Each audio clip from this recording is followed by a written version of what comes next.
حضرت رابعہ بصری رحمت اللہ علیہ اذان ہوتی تھی تو آپ متغیر لون ہوتی، چہرہ زرد ہو جاتا، پریشان ہوتی، لرزہ برندام ہو جاتی.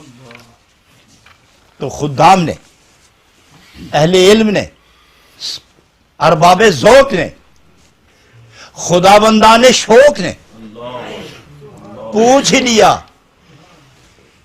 حضرت اعلان نماز ہے اور آپ متغیر ہو جاتی ہیں، متغیر اللون، رنگ اڑ جاتا ہے، چہرہ فک ہو جاتا ہے، کپ کپی تاری ہوتی ہے اور ہلکے ہلکے پسینے کے قطرے نمودار ہوتے ہیں، قصہ کیا ہے؟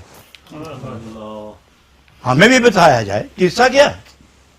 تو فرمانے لگی اذان ہوتی ہے تو آپ لوگ سجدہ اور رکوع، قیام اور تلاوت اور عبادت اور سلام اس کے خیال میں ہوتے ہو کہ زور، عصر، فجر، عشاء کا وقت آ گیا، چلو سجدہ ریزی کریں، نماز کا خیال ہوتا ہے.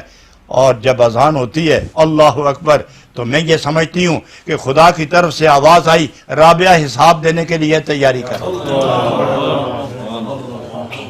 رابعہ حساب دینے کے لیے تیاری کر، وقت آ گیا تیرا خدا کے سامنے کھڑے ہونے کا اور تم اس اہل ہو.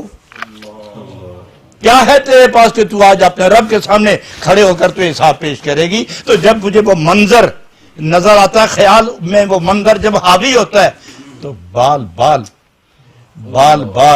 اس خوف سے پسینہ آلود ہو جاتا ہے کہ رابعہ تیرے پاس کچھ نہیں، اور منادی ندا کر رہا ہے آؤ آؤ آؤ.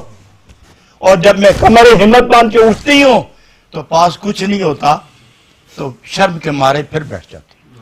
پھر جب وہ بار بار کہتے ہیں حی علی الصلاۃ، آؤ بھی نا، حی علی الفلاح، نہیں بچ سکتے، حی علی الفلاح ادھر ہی فلاح ہے، تو سمجھا کہ وہ رحیم بھی ہے، وہ کریم بھی ہے، وہ ستار بھی ہے، وہ غفار بھی ہے، اور اس سے بڑا غفور الرحیم بھی کوئی نہیں.